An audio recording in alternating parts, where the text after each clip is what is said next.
can't have that. There we go. That's better. Good evening, gentlemen. How are you feeling? I mean, I know how you're feeling, but go ahead and tell me anyways, as though I didn't just watch the game with you.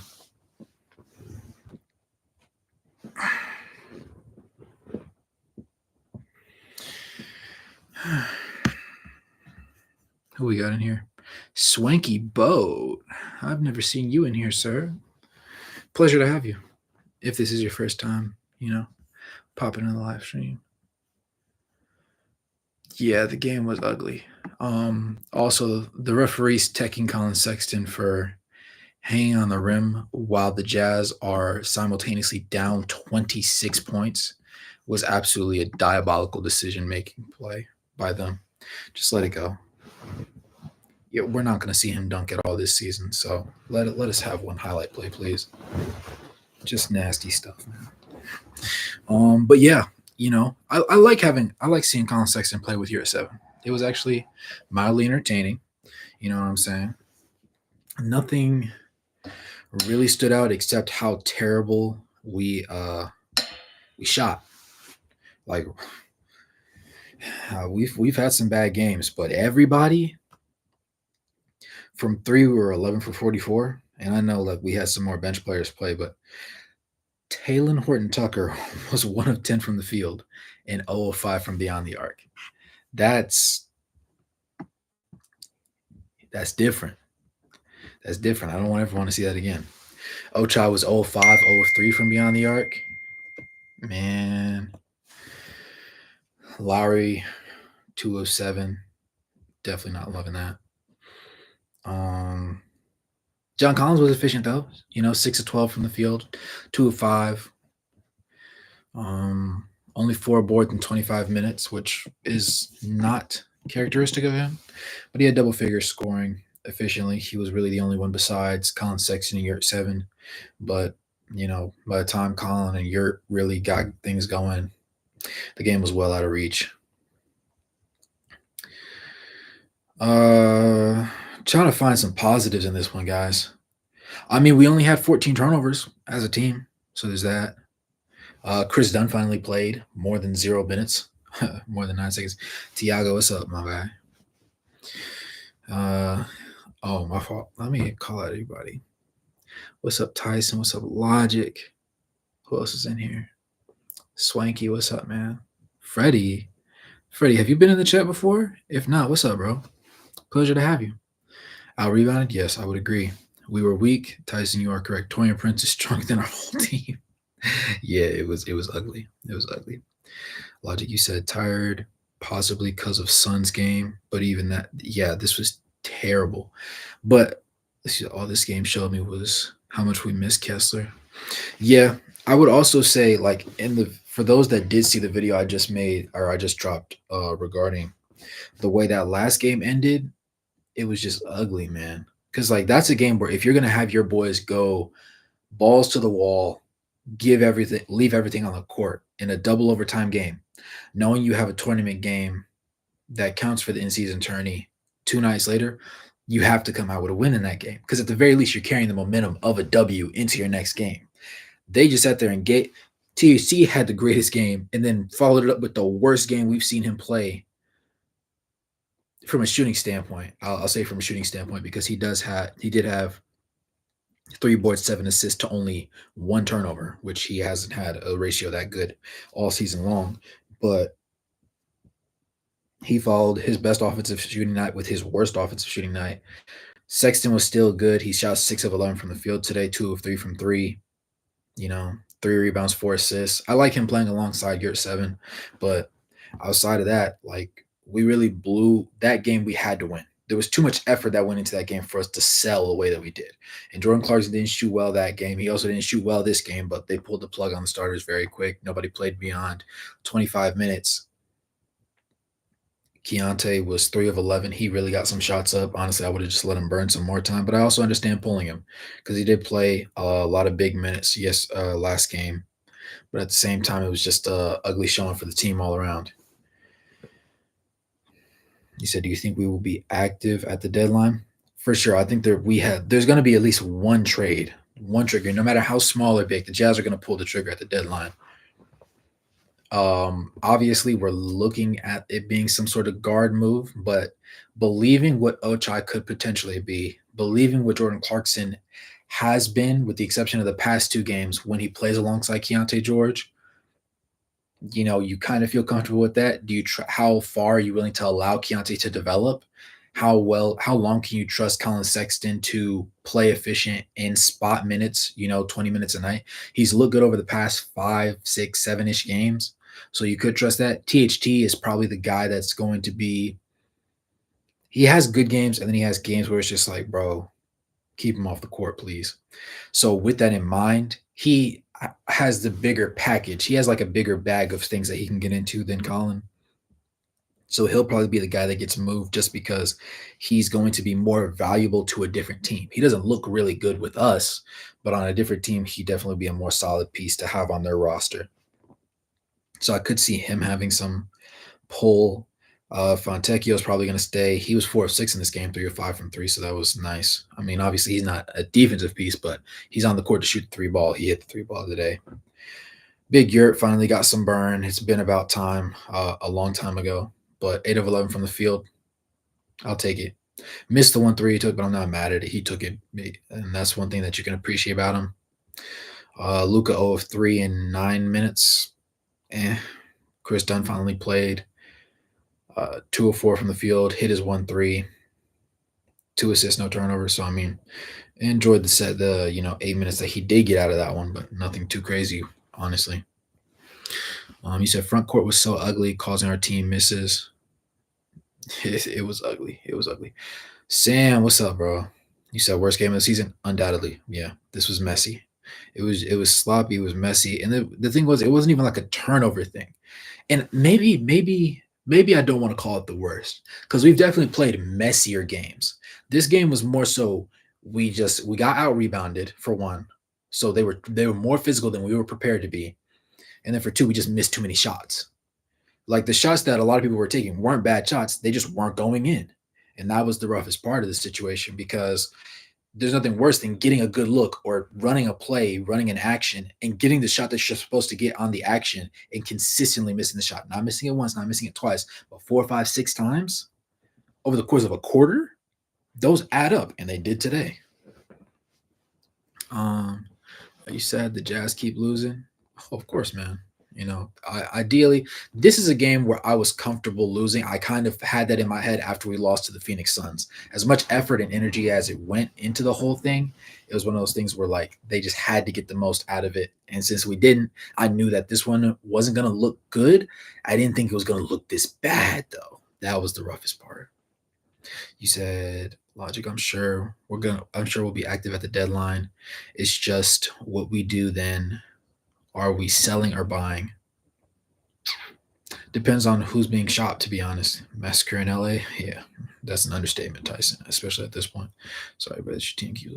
It gets better eventually. You said your Cavs have a 3-game win streak against the Pistons, Trailblazers, the Nuggets, and the Sixers. Hey, man, if you can catch a W, catch a W. That's all it is. Derek, how's it shaking, man? Swanky, you have to call him out on that. I was gonna gloss over it. Sam, you said THT is a drive and kick guy. His at the rim game has regressed a lot. I would agree with you on that. He was making good passes, right? But guys weren't hitting shots. And at the same time, some of them were, which is why he did have usually a significantly higher assist total than he normally does. And because his balls were actually on point and he was making timely passes, he only had one turnover, right? There wasn't too many errant passes that he ended up throwing today, which was good. I mean, didn't push the needle, but got to take a positive we can get it at this point.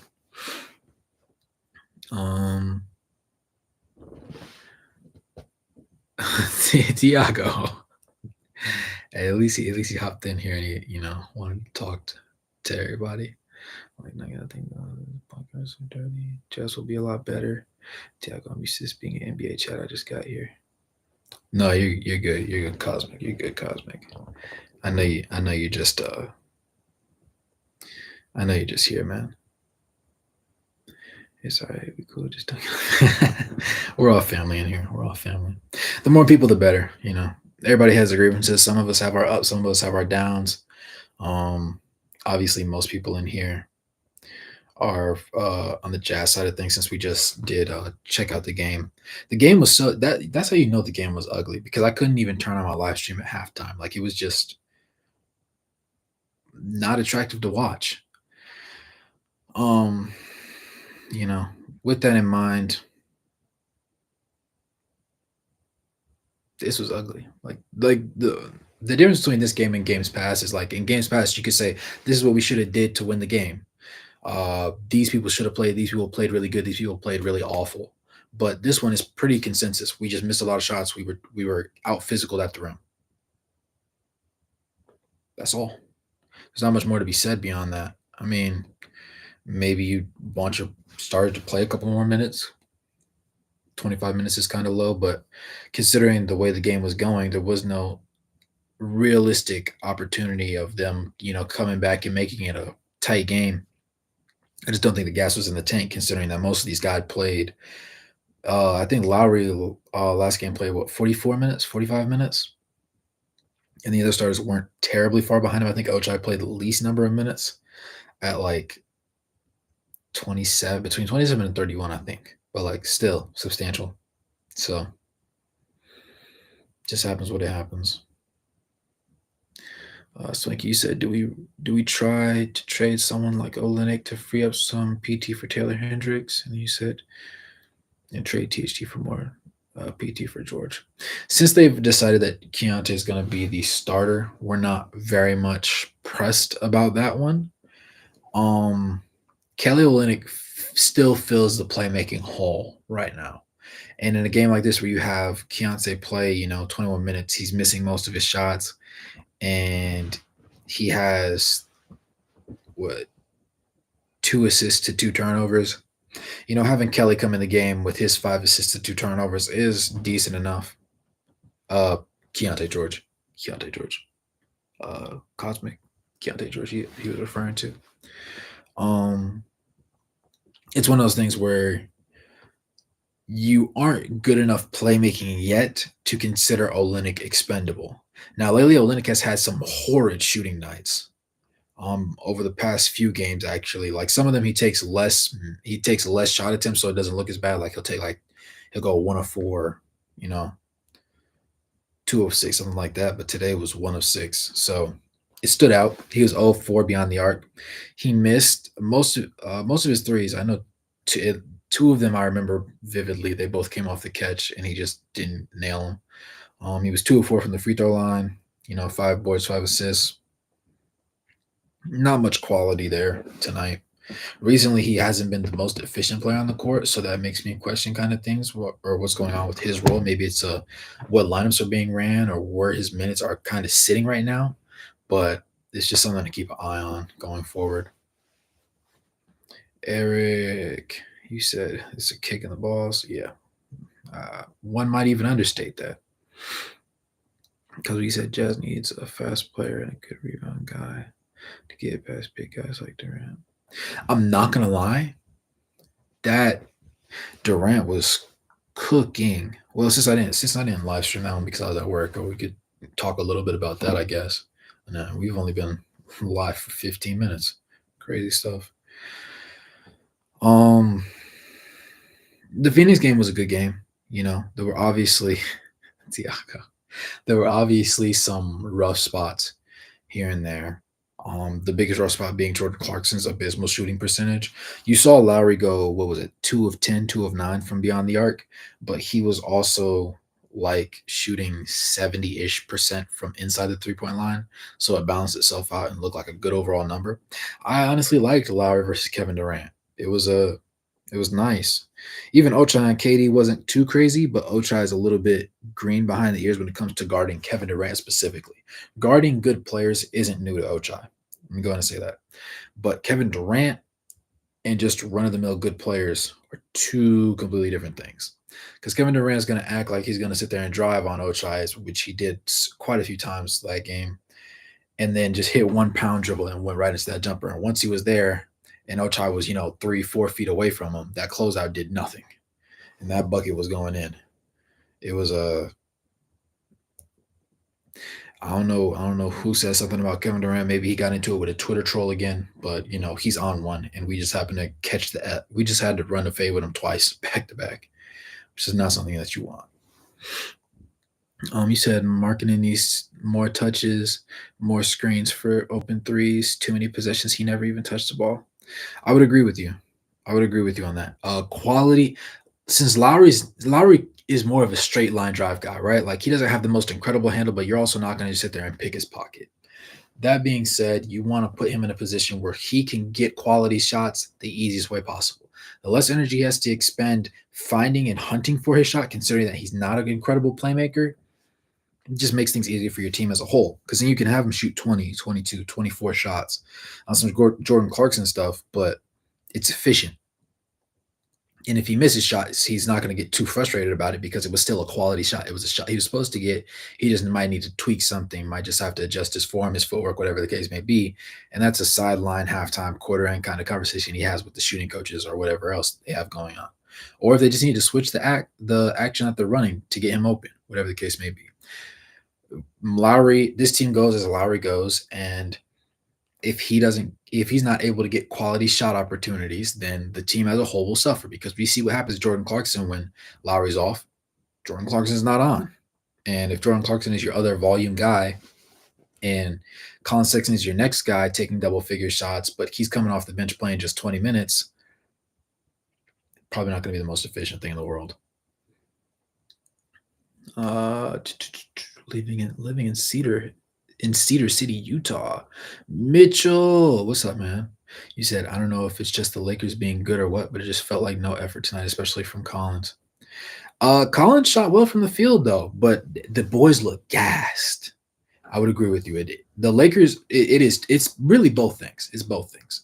Because the Lakers are genuinely a really good team, and a lot of people aren't giving them credit for how good they actually are and how deep their team actually is.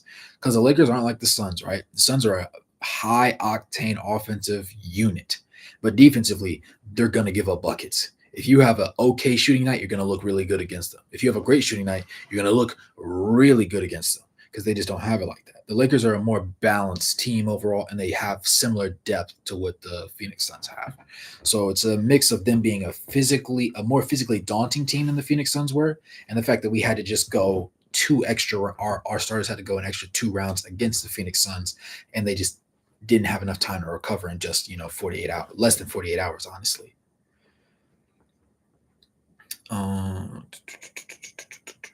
Logic, you said Durant almost dropped 40 on us twice. Yeah. Trick passing and central small forward, power forward, manipulate plays with other teams. Can trick a big guy like Durant. I can see that. Manipulate the other team to confuse positions of your team. Flexibility. Durant, knucklehead, he won't catch on. OD. You think year 7 should get more minutes? Yeah, I've been a big defender of. I know Colin Sexton, but I like what Europe does in the small minutes that he plays. He has good touch at the rim. He's weirdly enough like a traditional big, but he moves really well. Like he's not wonky in his footwork and anything like that. He knows when to set a screen. He knows when he's clogging up the paint or whatever the case may be, and when to get out of the way. He's also not afraid to shoot a 3 if they leave him wide open. Now he did miss the one that he took today, but by and large, you need a big that's at the very least willing to take that shot. Because if he's not willing to take that shot, anytime he leaves the paint and goes anywhere else, the big does not have to leave the paint to follow him because he's not doing anything, and they understand that. The scouting report is going to tell them exactly what they need to know. Plus, I think that he's a nice backup for Walker. Like overall, he's not like an elite defender, so to speak, but by and large, you can rely on him defensively to stay vertical. And on offense, I would argue that he definitely has better touch than Walker right now. I want to see how Walker is fully healthy without the elbow injury, but he's more deliberate in his attack of the rim. Let's see. He said high offense, low defense. Oh, knucklehead team.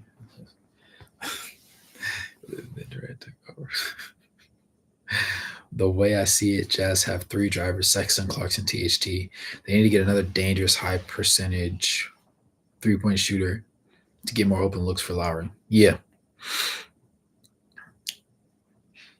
One thing I would say is if they're going to if they're going to put Fontecchio in the game, right?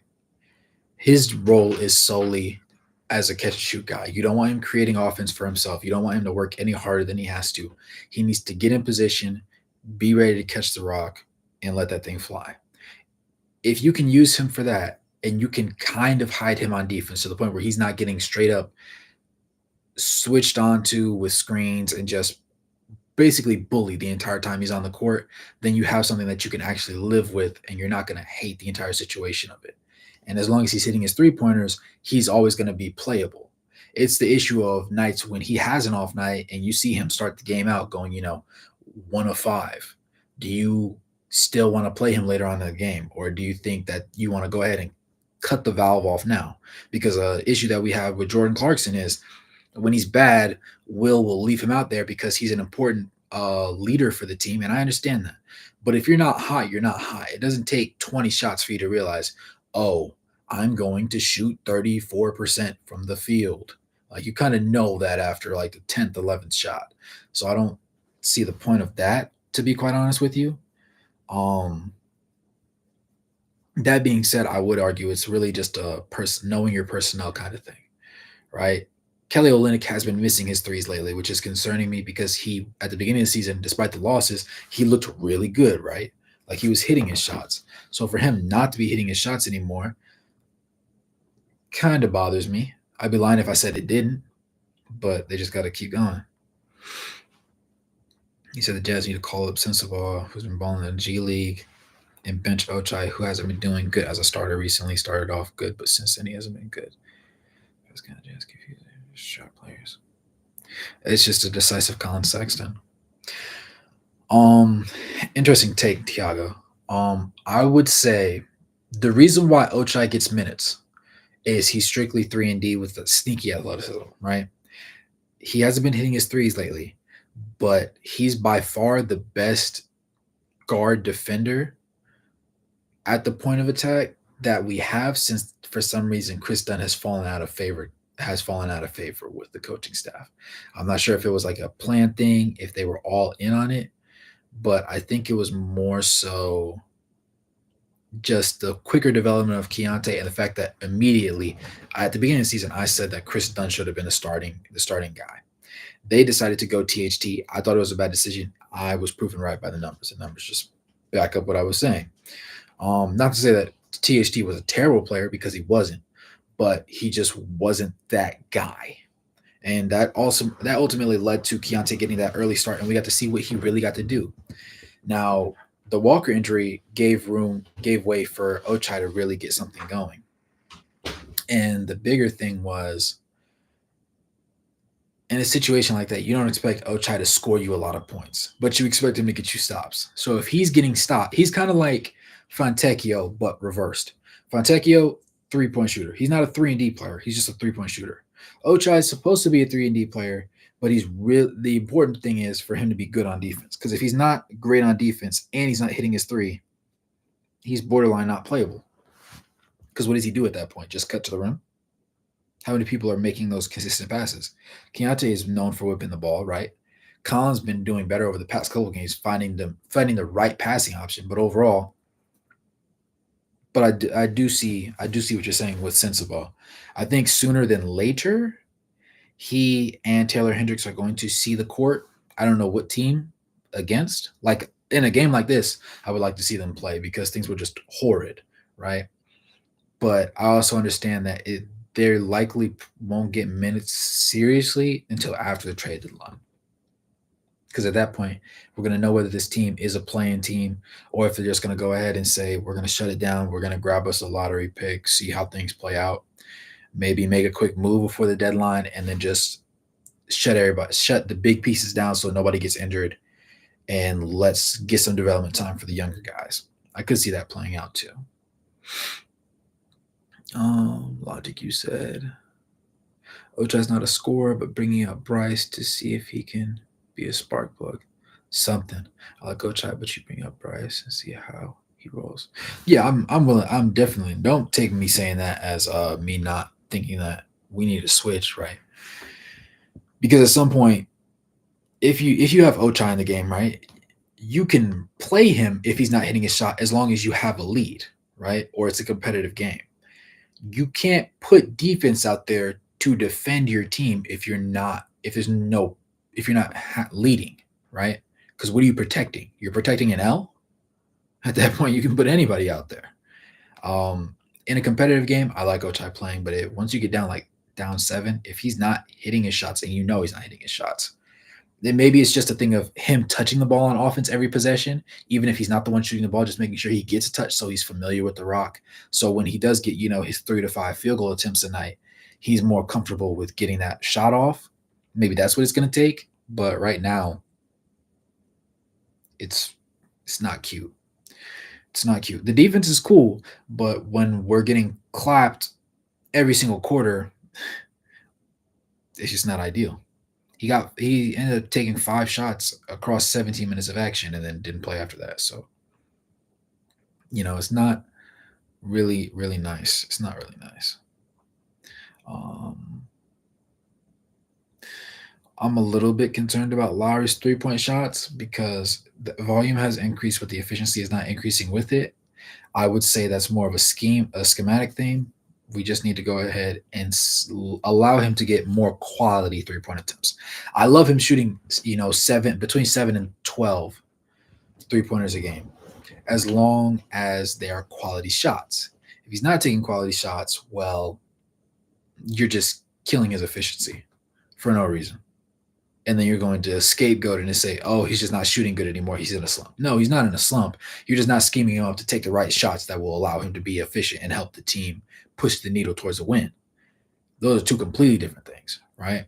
And a lot of people don't pay attention to the context. Men lie, women lie, but numbers don't. That's true. But numbers can also be used can be skewed and used in certain contexts, or have context omitted so that they can prove a point that actually isn't at all really relevant, if that makes sense. Um, let's see. I just ate a lot of ice cream. Tyson. Yeah, yeah, it's ugly. It's ugly, man. It's so ugly. I know Lee's fuming. He hasn't texted me yet, but I know Lee is on 10,000, and I know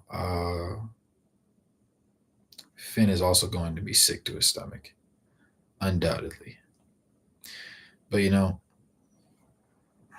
just gotta roll with the punches. At the end of the day, there's only but so much one man can do, right? I really like Fontecchio's 3-point shooting lately. Yeah, he's been hitting in the minutes that he's played, which makes him playable. And so I appreciate that for him, especially when you have the guys that are usually supposed to hit threes just not hitting threes. We were, 11 for 44, but he hit 3 of those 11. So without him, what is 8 of 39? Just is what it is. So is the Jazz problem defense or offense?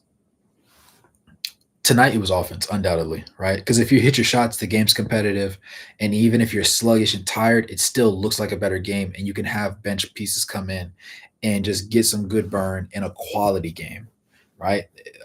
Sitting here and playing the bench and playing Chris Dunn when you're down 25, right? That's not really good burn for him. I'm not gonna say it's disrespectful, but I would like to see him play more minutes, right? I understand Luka coming in at that point, but it's just not. There's not much to learn from it, if I'm gonna be quite honest. Like, the other team's players in this case the Lakers players, they're still gonna play because they want their numbers, right? The bench players that don't get that much burn. But for us, having our players go against their bench unit just doesn't change anything, right? Because we know who our players are. We know what our players are capable of at their best and now also at their worst. But just throwing our guys out there just to put up empty numbers that aren't going to help the game look better or genuinely make us better as an overall team just doesn't really change anything. You said, I said defense, but both. Do you know what future picks the Jazz have? Off the top of my head, I don't remember, but it's crazy actually. Like specifically over the next 4 years, because it's something like somebody correct me. It's like between 12 and 14 picks over the next 4 seasons. Somebody correct me. Um, but yeah, we have an abnormally large amount of draft picks, both first and even second round picks, together. Um, which will come in handy, not necessarily this year, but because I know the draft isn't supposed to be particularly crazy. Um, One player that I had the opportunity to be on the coaching staff for and watch develop, well, two of them, Trey Green for Xavier and um, Caleb Foster at Duke right now. Really productive off the bench.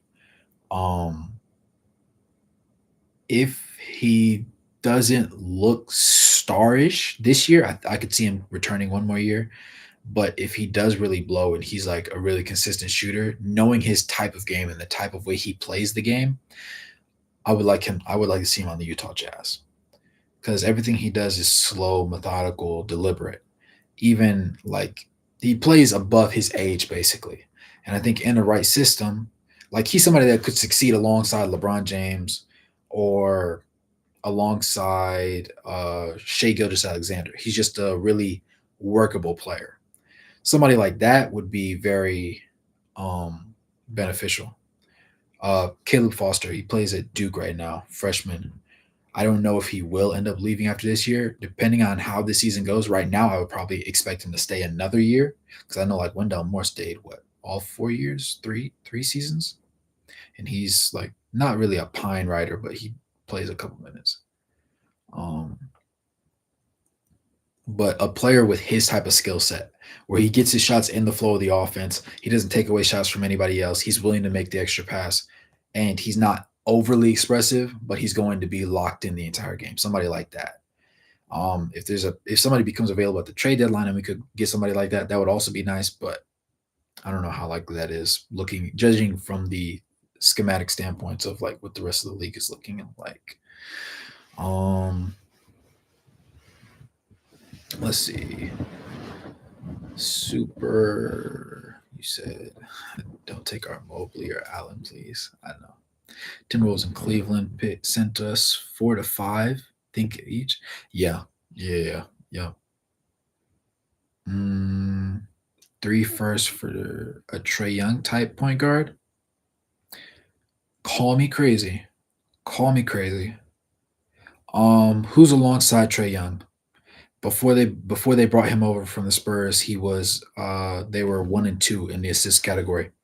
His name is escaped me. DeJounte Murray. I like his energy. Even in the off season, like you remember the time. I know y'all remember like the mixtapes when he was sitting there knocking the ball off people's heads and sitting there taunting Paolo. Like that's the type of energy that Colin Sexton brings, but Colin Sexton isn't as great of a passer nearly as he is. Um Similar offensive capabilities, but that extra passing because that two-man system they're running in Atlanta isn't working. They couldn't even properly use John Collins, which is why John Collins looks a lot better with us, right? He's efficient from the field. We're letting him shoot the three. We're letting him put the ball on the ground and get to a spot and make a decision. Most of the time, he's deciding to make that extra pass, but he's also straight line driving at the rim and getting him a leg, getting himself a little dunk in here and there, right? So he's getting to round out and just use more of his overall game. Personally, DeJounte Murray wouldn't be the worst pick. And depending on the value and how the what do you call them? The Atlanta Hawks look, I could see low key if he's available making a move. Yes, that is a problem though. Logic, you definitely brought that up. Um, he's a expensive low key. And by low key, I mean high key. We have a lot of money to play around with, but at the same time, you do need to be mindful of those sorts of things. And we don't have enough like expiring contracts that would make it like super crazy. Minnesota Cleveland are very. I'm guessing you meant to say dangerous. Minnesota's crazy right now. First in the West, quality wins, not just okay wins, not just beating people that are here. Quality wins against healthy teams. Did the Jazz experience a playoff drought? Yeah, a little bit. A little bit, yeah. A few years. There's Tayin. Yes, sir. Just saw you went live. Nah, you're good, man. It's nothing too interesting for us to talk about today. I was just saying like it can be something two things. We missed too many shots, we were out physicaled, the energy wasn't there because they played a double overtime game. That's what this entire life can be summed up into as far as an analysis thing for this specific game for the boys. Obviously the bright spots were John Collins, Colin Sexton, Fontecchio, and Omer. But most of those bright spots came when we were already down 20 plus points. So it really just didn't change anything, if I'm being honest. Tonight proved what I already suspected. Morgan at 7 minutes over Fontecchio. Kobe White. Interesting. That is an interesting thought. Kobe White didn't hit the league as hard as I originally thought he would. On a side note thing. Maybe it's just a situation though. It could be that because it is the Bulls and the Bulls are, the Bulls. Now, it's crazy to say that nowadays though. The Hornets aren't looking terrible though. Melo's putting up numbers. Uh, I know this is very off topic for us, but how do you guys feel about Miles Bridges? Obviously, more so as the player, not the off the court antics. But do you think that he should still be like catching a lot of crap for the off the field stuff, even though like irrelevant of his play? Because I'm me personally, I understand what he did. I understand what he was accused of. I understand, the ramifications of the situation. But I think that is completely separate from his as a basketball player on the court. Now, if he represented himself and acted like the same person on and off the court, it would be different. But I think it's just, especially considering the type of incident it was, a lot of people are just sitting there saying that, he's an abuser. He beats on women. He did it in front of his kid, lock him up and throw away the key, put him under the jail. And I understand for some people when the way they explain it, I understand their point of view. But other people are just sitting there reading quick little blog posts and just regurgitating what they read, which is pointless because it's either not factual information or it's based on a suggestive thing that hasn't been confirmed in any court hearing, which just leads to more false information and keeps tunneling down and it hurts him as an individual. And we're not going to act like he's a saint, right? Because he's not. Whether he did as much as as he was claimed to have done or not, he did something, right? I'm not going to sit here and be like, oh, he's perfectly fine, right? No. But I don't think that that should affect how Miles Bridges is viewed as a basketball player because when he left, right, he was what, 28, a 20 and 8, 20 and 9 guy? Like he was good at what he did. And the Hornets, despite being a bad team, LaMelo and Miles Bridges was a duo that we really needed to see. And I love that. Um, I'm glad to have him back, right? He hit that clutch three in the recent game. And that was hopefully something nice that will keep going for them. So shout out to the Charlotte Hornets, you know what I'm saying? Chemistry and identity of your team. Like Tayin, you like Bridges, okay. People need to calm down about the off the court stuff. Yeah. Draymond Green, ew. Draymond is too rash on the court at times, even if he has his teams back. I think he means Michael or whoever you spell it.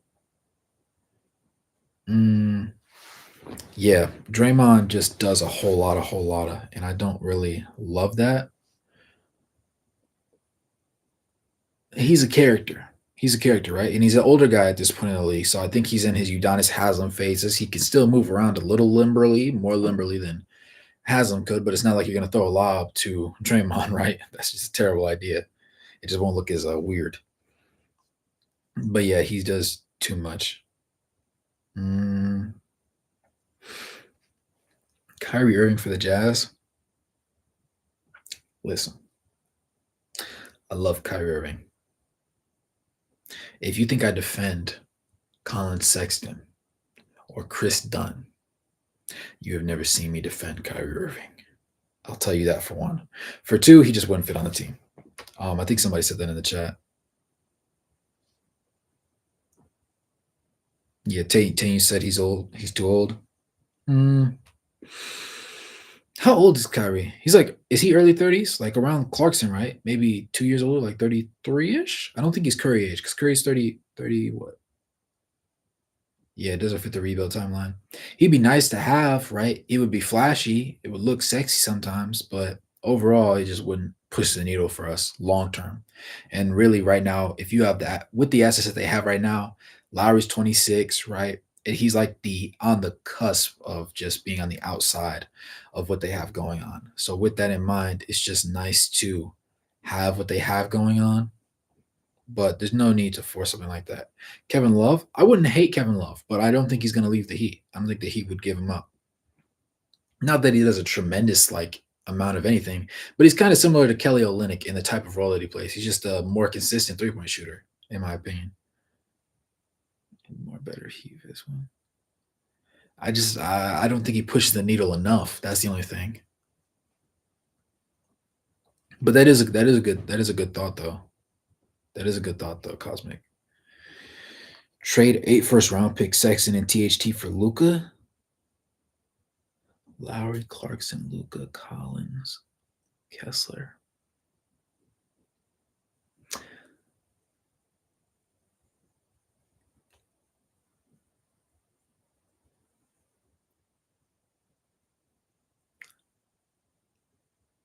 Tay, and I'm not gonna lie. I know I just paused there for a second. My brain was the gears were gearing. Um, let me keep. Well, Chris Dunn would get more minutes, right? So I guess, and then Colin Sexton alongside Kyrie Irving in Dallas would be hilarious. I like that. That's crazy. That's actually insane, Tatum. The fact that you would even suggest such a trade like that. 8 first round picks plus Sexton and THT. That is insane, brother. But that's my kind of insanity. I'm not gonna lie. I really like that. Because then any trade where you trade for a guard, you have to give up two of our guards. And right now, the guys that seem to be on the chopping block are THT and Sexton. Because Keontae's going to be your guard of the future. And if you decide that there's a better point guard for you right now, like a Luca, who still has a lot of years left to go, right? Not a lot of mileage, then Keontae, if he gets moved to the bench, that becomes your next man up, right? And then Chris Dunst just gets in when he fits in. That being said, I think Luca's game would have to change just a little bit because the Mav system is a little bit more heliocentric than the Utah Jazz is, right? Like Lowry is the star of the team, but he's not known for having even an entire quarter where every offensive possession it touches his hands. When you think of a heliocentric system, you think of like LeBron, right? Every single possession, the ball's touching his hands. If he's on the court, the ball is touching his hands. Even if he doesn't shoot, he's picking who's shooting the ball, or he's going to defer to somebody who he's going to allow to put them in that position. Luke is kind of that same way, and Lowry not being a terrific playmaker isn't that kind of guy. Now maybe Luca like could adjust things, but Luca and Lowry and Collins on the court together, I like a lot. Healthy Walker playing like he did at the end of last season, really love that. So on and so forth. Um, let's see, Keldon Johnson. That's interesting. That is an interesting. Luca and Lowry could be a great duo. Yeah, I would definitely agree with you on that one, Logic. Most definitely. It's not even debatable. Just imagine we're trading 5 picks plus 3 extra ones that we robbed the Timberwolves of. Shouldn't be in the first place. Yeah, true. Don't trade for any Nuggets. They're rough players. The Nuggets have a very specific style of basketball, and it works for them. Everybody can't do what they do, right? There's very few teams in the league that could do what they could do. But credit to them for being able to handle the job and get things done the way that they can. Because whether people want to admit it or not, last year in the playoffs, Jokic was unstoppable. There was not a man on the planet that could guard him. The best person in the playoffs that I saw guard him was probably LeBron, and LeBron was 37 years old, right? Anthony Davis, who's a borderline when healthy, defensive player of the year candidate, top three. He couldn't do anything. Hand up, hand in his grill, hand over his eyeballs, basically grabbing his face. Still couldn't get a stop. That was just how it went. Um, but gotta appreciate greatness while it's here because there's gonna be too many times where these guys are gonna get old and they are gonna retire, or they might get a career-ending injury, or they're just things might change, and then people won't really get to appreciate how great they were until it's passed us by. You know what I'm saying? That's why, like, I hated to see Kevin Durant go off twice, but it was still nice to be able to appreciate him at the age of 35 just balling, bro. Even though I don't like a lot of the decisions he made as a player, right? I can appreciate genuine basketball, right? I'm a student of the game at the end of the day. He said Luca can keep ball in his hands and Lowry doesn't need to have the ball in his hands. Most powerful duo ever. It does work better because Lowry literally doesn't need the ball to be effective, right? In as long as the actions are properly ran and he can get to his spot, and Luca does make that pass, that's an easy double double for Luca, automatically with very little effort, and that guarantees Lowry 20 points a night as well. Buddy Hield, that would be interesting. Oh, Alfred Segun, yeah, he is a monster. Yeah, he's really making waves that a lot of people weren't expecting. I think that's really impressive on his part. Buddy Hield, great to good shooter. Wouldn't have to sacrifice a lot for. True. Buddy Hield's value this year, right now, is definitely not as high as it used to be. Especially like what was it 2 seasons ago when everybody was like ranting and raving about him. Like, yeah, definitely better. Definitely better. A lot more manageable. And turning dirt to diamonds would be, a really nice thing to do if you're the Utah Jazz, that is.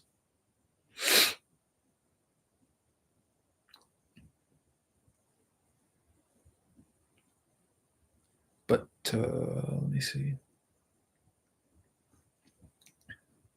Luka getting a co-star that can actually complement his play style and spread the floor when everything works and doesn't need the ball at all times to make many touches. Either of the Tyrese's. Halliburton, who's the other one? Maxi? Ooh. Hmm. Tyrese Maxey is who we wish Jordan Clarkson could have been, in my opinion. Maybe I'm wrong. Is that a crazy thing to say? I wish Jordan Clarkson was Tyrese Maxey because he would be consistent. He would give consistent energy on defense, even though he wouldn't be a terrific defender. And he just got that swagger about him. He has that Colin Sexton swagger, while also just being a really just a solid overall rounded player. Not crazy? Yeah. Thank you. Thank you. Thank you. I just wanted to make sure because I'm prone to just as much as the next man. I'm prone to being biased, maybe a little less biased because a lot of times I just don't sugarcoat things. Call it as it is. But also I understand that I might look at certain players or certain teams, or certain plays, actions, whatever the case may be, with a rose tinted glass. Uh, I'm not a machine, but I'm also willing to admit to those biases. um, like I'm leaving the thunder like he did. Yeah, no, I understand you. I understand you, Cosmic. The great thing about Maxi is he's young too. Yes, so he would fit in the timeline because he's definitely younger than Lowry, right? I need to shower. Don't end the stream in the next 25 minutes. I want to keep listening. I'm not gonna lie. There's not much for us to really say, Tyson, for real. Um, because we really got most of it out. I low key I was thinking about streaming tomorrow night. I'm not 100% sure about it. Obviously, there's no game, right? But I was thinking about streaming tomorrow night just to chat about just general NBA action, just general NBA action. Maybe just sit on this loss, let it marinate for a little minute, and then also I got to brainstorm some ideas for some videos that I'm going to come up with next. Shooting a small form, yeah. Better shooters, more efficient offensive players. Yeah, no, that's not crazy. It's just that Clarkson had been on a lot of teams where he needed to take rough shots. Yeah, and then teams weren't looking for success at the time. Yeah, he was groomed to be a certain type of player, and it didn't pan out the way that he originally hoped that it would. I would be willing to argue. Um, do we got a back to back? No. Oh, we are on a back to back. Who do we play tomorrow? Am I tweaking that bad? I'm I'm not that out of it because I'm not even sleepy. The Blazers tomorrow. Tomorrow we got the Blazers. New shooter and new forwards. Luckily, it's an easy back to back because against the Blazers who suck. Oh, if we play the Blazers tomorrow, who did the Blazers play today? They played the Suns. Did they play the Suns?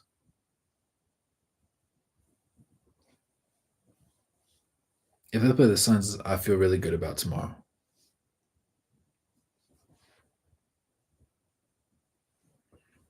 Oh yeah, they played the Suns.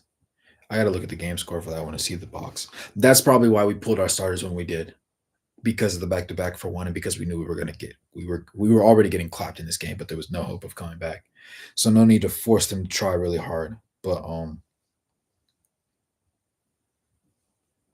yeah, yeah. Let's go ahead and bust them. If we don't win tomorrow, I'm literally giving up on the season. If we lose tomorrow, if the Utah Jazz lose to the Trailblazers, I'm gonna drop one of the most slanderous videos, and I'm gonna pay an editor to put highlights of other teams doing us absolutely dirty in it. That's how pissed I'm gonna be. I'm gonna implode. I would implode if that happened. Because just go ahead and pack the season up. Let's go ahead and get some trades going. Prep for next year. Let's go ahead. Let's bring back Sensible. Let's bring back Hendricks, and we'll start those two, Ochai, Walker Kessler, and Keontae George. At that point, just let the young guys get some minutes. Because no. There's no reason to. They have lost a lot, but they've also deservingly lost a lot. Like they've been in games, but they just haven't been able to get the job done. And I think that's going to consistently be the trend for them this year, especially without Scoot. Is Scoot back? I don't think he's back yet. Because I remember he was injured. Even before he was injured, he wasn't playing well. So as long as we catch him really early on, I think things will be okay. The second quarter of that game, the San Blazers went on like a 20-2 run. I'll be pissed, right? Like they start all the young guys. Yeah. Face them. Build our chemistry with Lowry if this happens. Yeah. Blazers. I think Cosmic, you're a Cleveland fan, right? Yeah, you just like the Cavaliers. Oh, not anymore. Oh, you were before. I see. So tomorrow is definitely gonna have to be a thing where we go ahead and close things out then. It's a win that we need, right? Because we're what, 4-10 now? Yeah. So we need to go 5-10. It's ugly, right? 33% of games being won is terrible for us. But we've also played really good teams. So I guess that's a silver lining. Because literally 3 of our losses came against the Suns. All in, well, the first one wasn't a winnable game, but the next two were competitive games, like really close down to the wire. The last one we probably should have won. That second to last one, probably not. You could say we just got outplayed in that one. Kevin Durant was really great in that one too. Do your teams are the Jazz and the Timberwolves? Fair. Cavs and the Timberwolves. Oh, there we go. When is Kessler back? Soon. They updated him they updated him yesterday and said it was like a week ish. Maybe I'm wrong. Somebody fact check me. Hold me accountable, please. You said Timberwolves and the Thunder right now below Jazz. Fair. So we got a lot of Timberwolves fans in here. Because it's going to be reevaluated in 1 week from yesterday. Okay, so yeah, I was right. Yeah. So hopefully a week, but no guarantee. True. Cavs are my home team, but I also root for Timberwolves. Fair. I'm not gonna lie. When I was really young, I liked the Timberwolves because of their logo. Their logo and their jerseys is nice. Because as a kid, you either like the colors or you like the mascot slash logo thing, and that's what it was for me when I was young. Mainly the different colors. Yeah, understandably so. Understandably so. Um, I did want to make today's an hour long though, but knowing that there is actually a game tomorrow, now I don't feel as bad about it because I know we're definitely gonna we'll be cooking up tomorrow, and tomorrow we're gonna actually have stuff to talk about, and we're gonna be happy because we should, in theory, win. We'll win by at least 8, right? I'm not gonna set my expectations too high after this game. I'm not going. I'm just not gonna do myself like that. But win by 8 plus 8 over the Timberwolves. If somebody has that in their parlay, yeah, go ahead and trust that. Trust that one. I'm not gonna sit here and say win by 20 because you know how we're all familiar with the Utah Jazz game in games when you expect them to do a certain thing. So I'm not gonna sit there and expect that. You said I like the uniforms, but I used to live there. That's why I like them. Yeah, you did say that before, Tatum.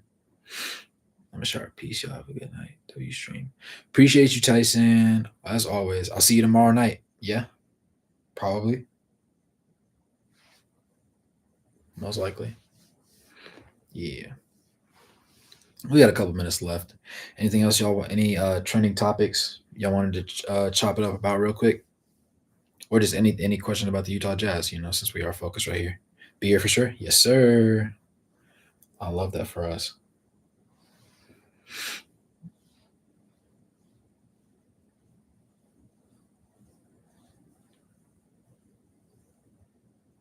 Mm,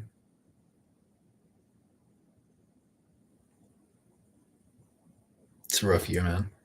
It's a rough year, especially if you are a Utah Jazz fan. It's just ugly because the month of November is over and it hasn't treated them the best, right? Had a couple games where they beat up on lesser teams, had a couple good showings, but then there was also some really not good showings. And I think those kind of overshadow things sometimes. But overall, I'm not super concerned about it. This is just a little blip in the on the total picture of the season. I wouldn't worry too much. Um, as long as if you're gonna pull your starters all with playing 25 minutes and less, definitely got to win last next game convincingly. Like it cannot be a question in the third quarter. Oh, the Trailblazers are still in this one. No, it can't be one of those. Third quarter, punch them in the mouth. Not literally, but figuratively. I mean, nah, don't do that to them. Sportsmanship. Pass it on. Nah, they just got to be consistent, and that'll do it. Logic, you said this is the worst game of the year. Hopefully, outlier. Yeah, yeah. That's my expectation going into the next one. Win by 11 at least. I can see that. I can see that.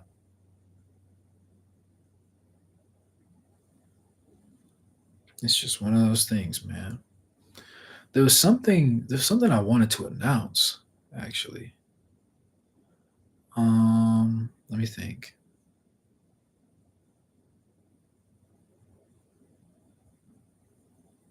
My I buy coffee thing works. I have super chats. I have the members thing. Oh yeah. I know I haven't been as consistently daily with my videos. I do have a video for tomorrow. It's going to be about Chris Dunn. It will not include today's numbers because I recorded it already. I just have to edit it and then I'll put it up. Members, I'm gonna try and do this so that the members get the videos at least 3 hours before, or I'm trying to stretch it to make it like more worthwhile, especially since I do tend to ask the members specifically like what videos I should do because I do run out of ideas sometimes because there are 12 to 15 guys on a roster, but not everybody gets to play, and sometimes it can be a little bit confusing to know like what people genuinely just want to watch or want to hear on certain things because you don't want to. I don't want to consistently run like 3 videos a week about Keontae George because let's face it, you get bored of it after a while. You know what I'm saying? And then I'm gonna mix in a couple like other teams guys. I do need to make one about the Phoenix Suns again because there's a couple like those. Um, and really any other trending topic. for the most part, I'm willing to make a video about. A lot of them, I do have a couple ones where it's what do you call it? Where it's really short. I have really short videos and I have the really long ones. I'm leaning a little bit into the longer ones. It just takes a lot longer for me to edit. I think that's the bigger problem. Like the one I posted about Colin Sexton and the Phoenix Suns game was 13, almost 14 ish minutes. So not the most beautiful thing in the world, but something that had to get looked at. Um, I I also blew off some steam recording it, but the editing it part was pretty mud because I was taking quite a few cuts out. Originally the video was 17 minutes long, so I had to cut 4 minutes off. But it was good. It was good. It was good burn. Hopefully going forward, I can have more minutes like that. I don't have the money right now just because of my car, but uh, speaking of which, for those that didn't know, the car's almost done in the shop. I'm expecting to get it back Friday, or excuse me, Saturday. Saturday. If I get it back Saturday, I'm gonna ask how much. I low key want to not tint it. My windows are already tinted.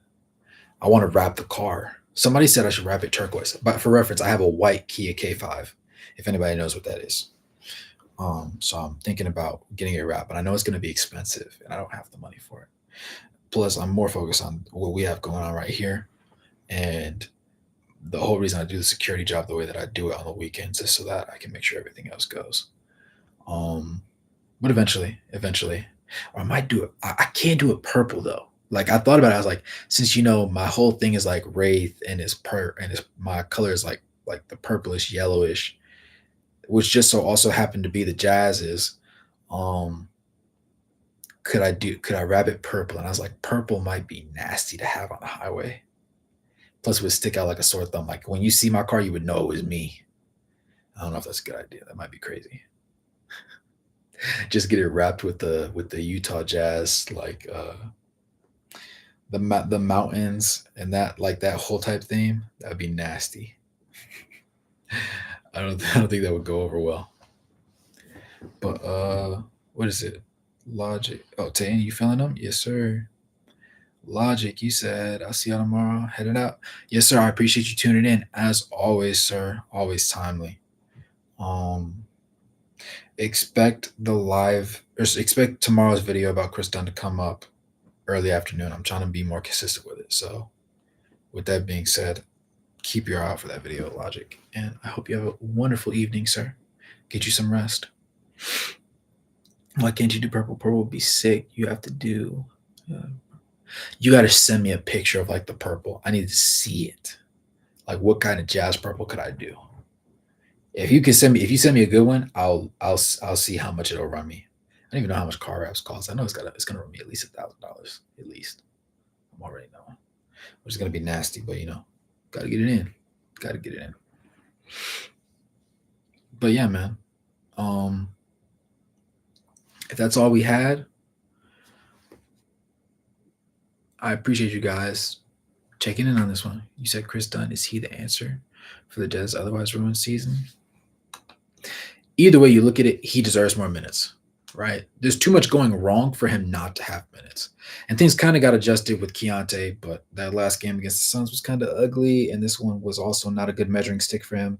So if he plays well against the Timberwolves, then we can ignore the playmaking for now. THT needs to get traded, though, low key. He's had a couple good games, and last game, to his credit, not this one, but the game before this one, he played the best game of his season. So I can't just sit there and act like he's trash because he's not trash, right? And I refuse to ever call him trash because he has a lot of skills that work well. I just think that this particular team isn't great for him.